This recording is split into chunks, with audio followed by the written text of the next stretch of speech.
चादर भिजाने से कुछ फायदा नहीं होगा, चादर तो हर कोई भिजाता रहेगा।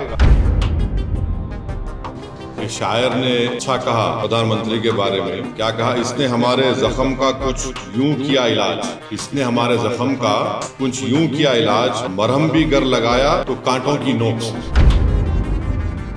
7 से ज्यादा मस्जिद और दरगाह के मसले सिर्फ उत्तर प्रदेश से है, जहां पर बीजेपी की सरकार है और जहां से प्रधानमंत्री अपना MP का चुनाव जीत कर आते हैं।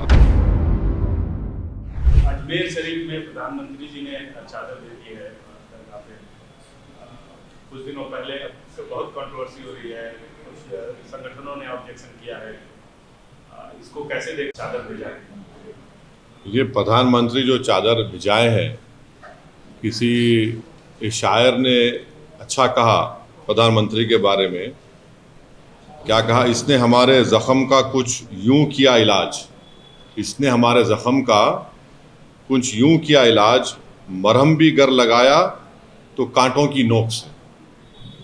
तो ये जो पूरे देश में बीजेपी संघ परिवार की तरफ से हर उनका ऑर्गेनाइजेशन कोर्ट को जा रहा है कि यहाँ पर खुदाई हो, यहाँ पर खुदाई हो, ये मस्जिद नहीं है, ये दरगाह नहीं है, ये क़ब्रिस्तान नहीं है। तो प्रधानमंत्री अगर चाहते हैं तो ये तमाम चीज़ों पर रोक लग जाएगा। और दूसरी अहम बात यह है कि पिछले 10 साल से बीजेपी की सरकार है, नरेंद्र मोदी प्रधानमंत्री हैं। प्लेसेस ऑफ वर्शिप एक्ट जो पार्लियामेंट में पास हुआ और राम मंदिर के जजमेंट में उसको नॉन डिट्रोग्रेशन की बात सुप्रीम कोर्ट ने कही दी, उसके बावजूद भी ये सरकार का कोई स्टैंड ही नहीं है उसके ऊपर।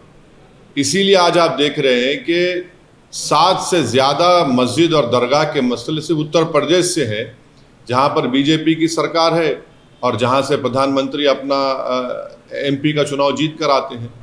तो ये सिर्फ चादर भिजाने से कुछ फ़ायदा नहीं होगा, चादर तो हर कोई भिजाता रहेगा, मगर उस चादर को भिजाने के पीछे जो पैगाम एक सरकार देती है वो ये देती है कि हम सिर्फ चादर नहीं भिजा रहे हैं, हम उस समुदाय को, उस देश की जनता को जो इन तमाम चीज़ों पर आस्था रखती है, दरगाह मस्जिद में, उसको हम दरगाह और मस्जिद मानते हैं। आप चादर तो भिजा रहे हैं, मगर आप ही के चाहने वाले कोर्ट को जा रहे हैं कि ख्वाजा अजमेरी की दरगाह दरगाह नहीं है, मसाजिद मसाजिद नहीं है।